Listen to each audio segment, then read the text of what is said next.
Shalom, everyone.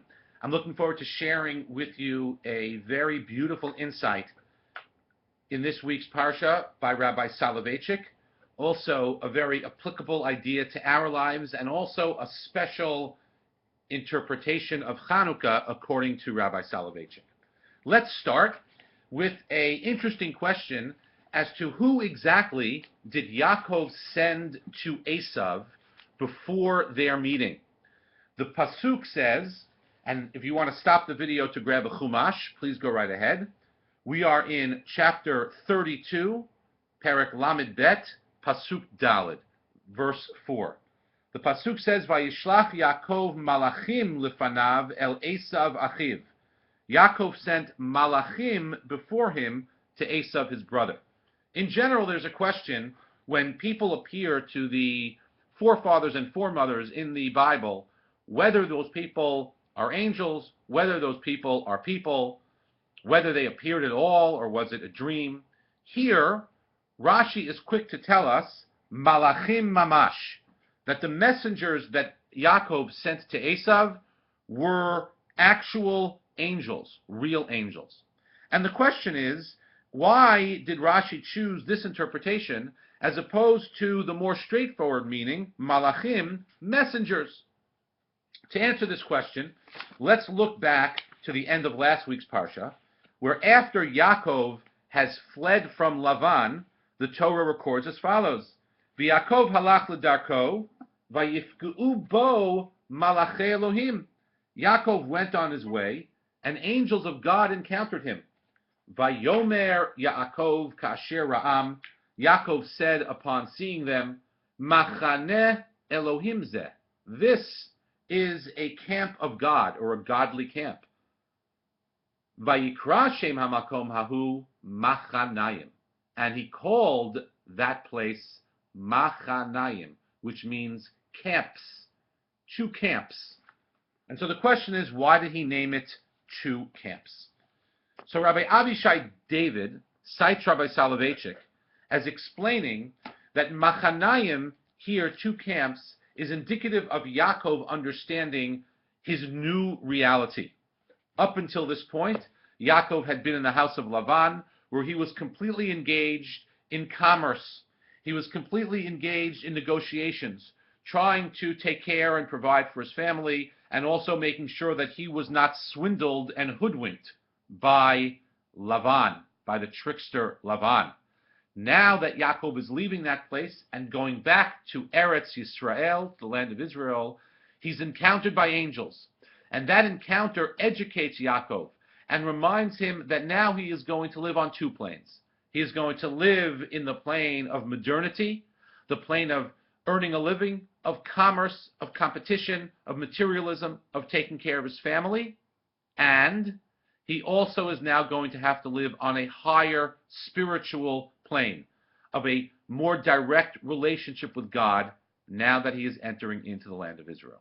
Yaakov learns that lesson because he is met by the angels. Now fast forward to this week's Parsha. Yaakov decides to send messengers to Esav. He needs to tell Esav something. What is he going to tell Esav? I think that's what Rashi is getting at. It seems that Rashi is saying that he sends those same two angels, the same two angels that met Yaakov and that educated Yaakov about his new reality of living on two planes, that Yaakov understood intuitively. Yaakov is going to send those those messengers, those angels, to teach Esav the very same thing. And his message to Esav is, I am a different person. I am the person who will negotiate with you and who will bow down to you and will give you gifts. I am willing to give and compromise in all of those material areas of life. I'm willing to have I'm willing to live with less. But when it comes to my spiritual life, when it comes to my relationship with divine, these angels taught me that I am going to live on a new plane, and I'm sending them to you, Esav, as well, so that you know that when it comes to spirituality, when it comes to my life as a committed Jew, on that I'm not willing to compromise. Rabbi Solovetichik points out that this is explicit in Yaakov's words to Esav. Yaakov says, tell Esav, im lavan garti, ko tomrun la'adoni Esav, ko amar abdecha Yaakov. You angels, real angels. This is what you should say to Esav. So said Jacob, im lavan garti, I have lived, I have sojourned, I was a ger with Lavan. Rashi there too says, I lived with him, im lavan garti, b'taryag mitzvot shamarti. But even there, when I was engulfed in the material world, I kept the mitzvot. And this is what Rabbi Solovetichik says. The critical word here is garti, I sojourned. A ger is a temporary resident. The antithesis of a ger toshav, of a permanent resident. After having spent 20 years in Lavan's employ, Jacob said, I was a stranger all the time. Usually, according to the law, a ger is not obligated to contribute to the local charity or pay taxes until a period of 12 months elapses. Jacob told Esav that he remained a ger, a stranger, for 20 years with Lavan in order to make the point that if he were to live with Esav, the same would hold true. Jacob was telling his brother, even if I were to live with you for decades, I would be only in the sense of garti. I would remain only a ger, temporary sojourner. The message had to be conveyed by angels so that it would be perfectly clear. That is the message that Yaakov sends to Esav, which is why Rashi wants to make sure that we know that the messengers were angels, because they send the message that Yaakov is now going to live in both worlds, the material world, where he's willing to compromise and give and live with less, and the spiritual world, where he's not willing to compromise.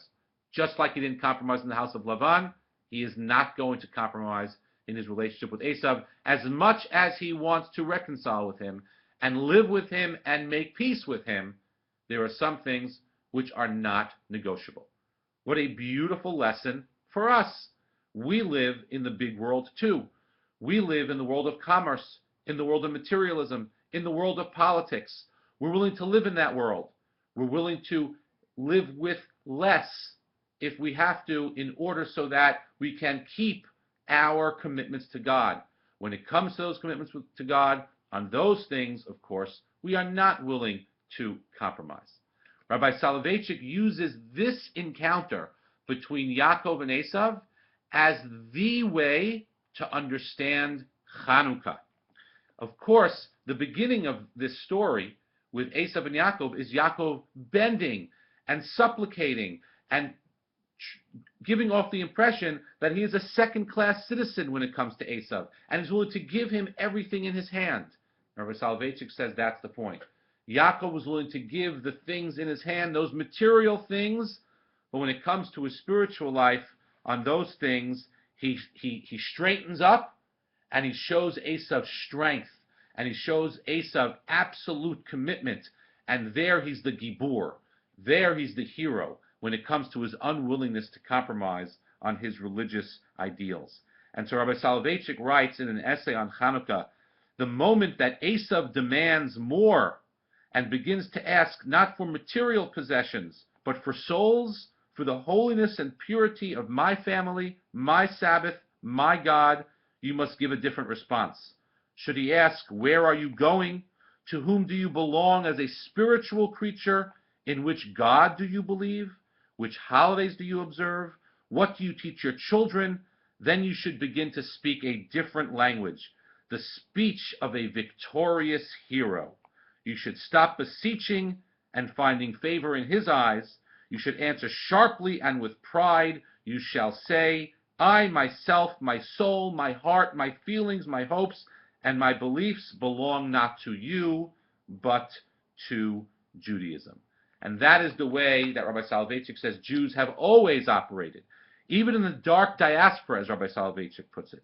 In the dark places like Germany, Poland, and Russia, we were able to give and to live within the political atmosphere and be willing to live with less when it came to profane matters, but not willing to live with less when it came to our religious responsibilities. And that, Rabbi Solovetichik says, is the message of Chanukah. And I think that's why we put the Chanukiah in the window, for all to see that we live in two worlds. Our houses are on the streets.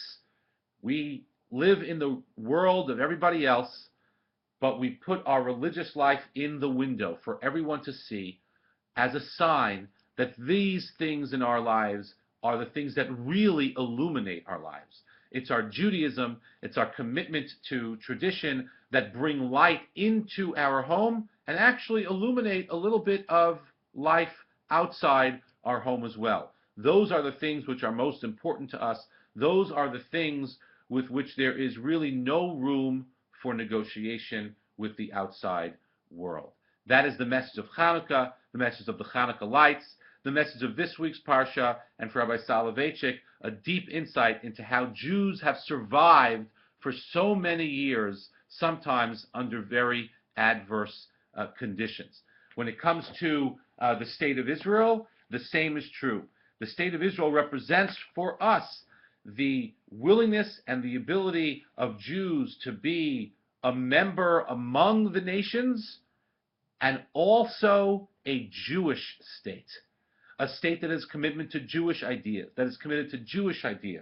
and committed to the giving every Jew the opportunity to fulfill the mitzvot unencumbered and without any worry that they're going to have to compromise at all. In many ways, the state of Israel is the Chanukah state, because it allows Jews to live in both worlds as, again, a member of the nations of the world, and competing and also contributing to the entire world with all the wonderful and important things that the state of Israel does, and also live in the other camp.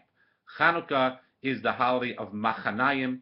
Vayishlach is the holiday of Machanayim, the lesson of how it is a Jew lives in two worlds. I hope you've enjoyed this video shiur. I wish you all a very wonderful day. Thank you for listening.